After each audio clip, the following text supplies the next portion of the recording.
Hi, it's Dennis Argul. Thanks for watching this morning.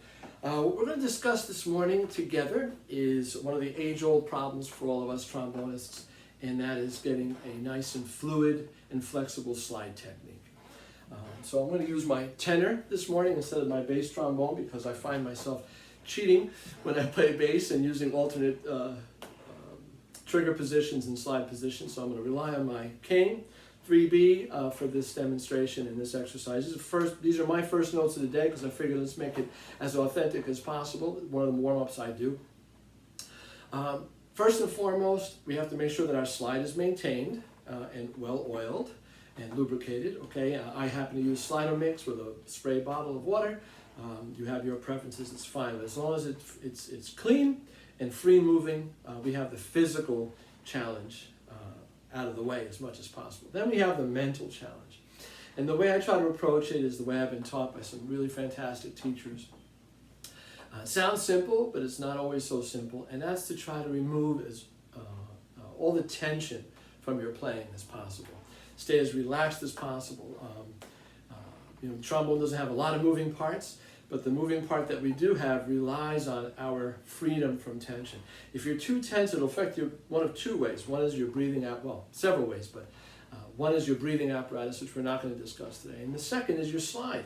Any tension in your upper body and arm will keep you from being fluid and moving the slide. The second thing I want you to consider, in addition to, well, I guess it's the third thing, well-maintained slide, relieve the tension, use smaller muscles. Instead of shoulder and elbow areas, let's think wrist and fingers. Now, I'm not even going to talk too much about that because I think when you think about, when you intentionally move toward removing tension, the body will naturally take the path of least resistance. And this is a lot more resistance than this, okay? Here's one of the exercises I do. I'm going to start off on a low B flat and move down to low E in succession by half steps, first doing a glissando to that step, and then lightly tonguing, almost a doodle attack, a do or do, depending on the range. I'm probably going to be in between there, getting more toward a do as I go lower. But let me stop talking and show you what I mean. Okay? Here's what I do as a warm-up, and this is literally my warm-up.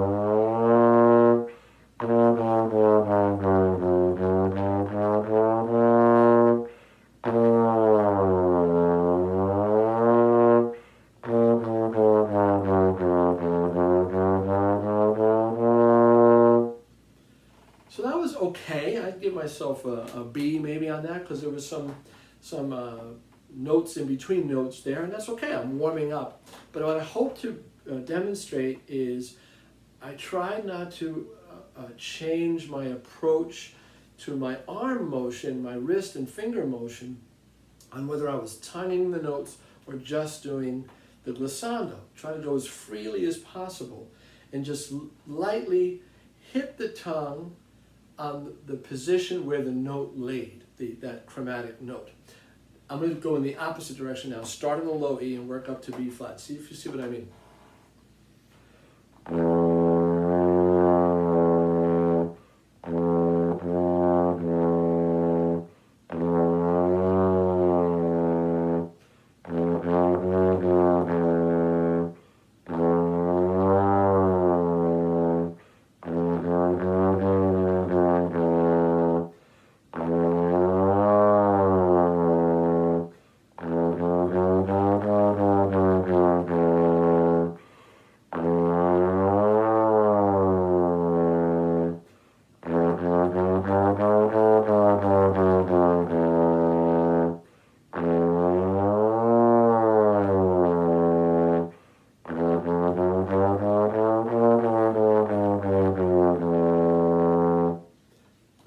it's clear to you, with a nice legato tongue, almost a doodle tongue, just lightly hit the note in the position where the note lays, but not stop in that position, okay? Think as fluidly and without stopping the motion as possible. Just like good breathing, we try not to go and push the air out after we go and just reverse the action. Same thing with the slide, okay?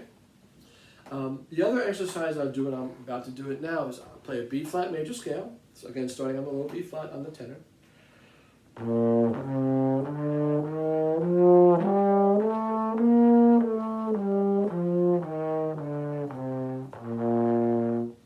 Also, you'll notice I'm about a piano, mezzo piano, nice and relaxed approach for my warm-up.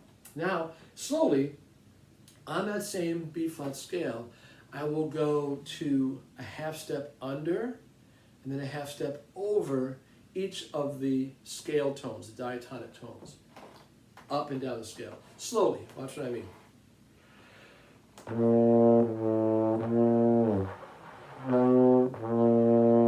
And I clam that because there's no air, but because I'm warming up, usually I would not stop, so I'm not going to stop.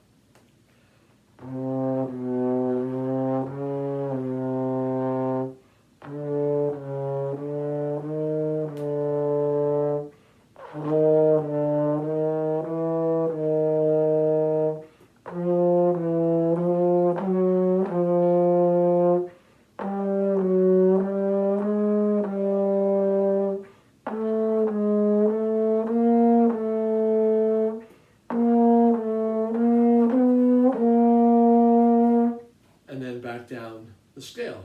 But for the sake of demonstration, let me show you the next step I take is instead of a half step, I go a whole step.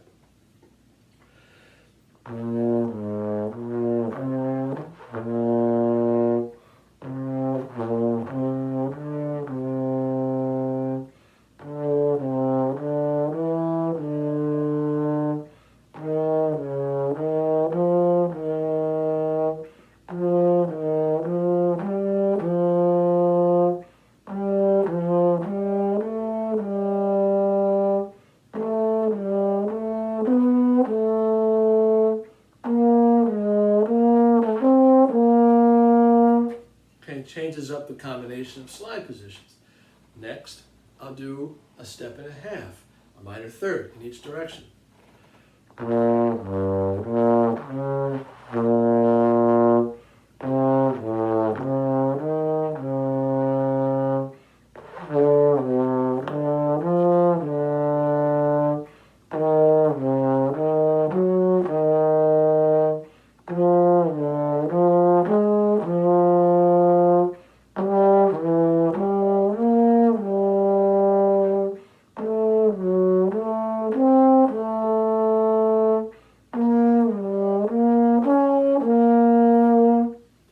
See, so it changes the slide combinations in my head, which doesn't get me predicting the fluidity of the motion. I have to think ahead and wonder how fast or how slowly to move my slide. And then I go to major thirds, perfect fourths. I find that the wider the intervals, the less slide motion, so then the exercise becomes a little less effective. When you get to those minor seconds, you may have to go 1, 7, 1, and then 7, 1, 7. That really challenges the aspect. I do this for a little bit, and then I'll try to change up a key and randomly select another key. Let's do E major. Okay, I won't without my trigger. I won't do the lowers. But here's E in the upper register.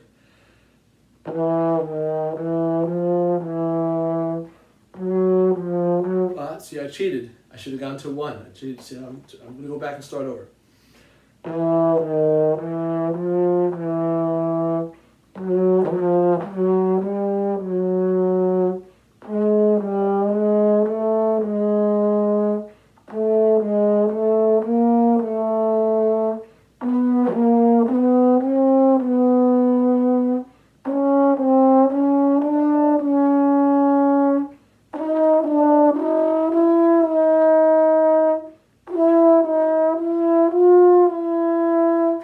So that's a tritone away from the B flat, totally changes up the slide patterns, right, to go half steps, that B flat to B, B to C, and I only caught myself once cheating, which is not bad.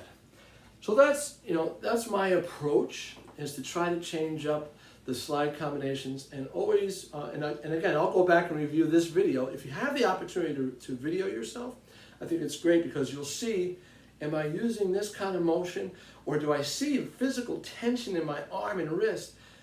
If I find that I'm doing that, I'll start over, put the instrument down, maybe even do some arm exercises. I have some Tai Chi exercises that I do to relax my wrists and hands, because you don't want to develop bad habits, because then it becomes uncomfortable to play the instrument. And again, this is a skill that is a challenge for beginner, intermediate, and advanced performers. So hang in there, think no tension, small muscles, and keep on keeping on down the road, okay? Hope this has been helpful, and I look forward to your progress. Good luck with your slide.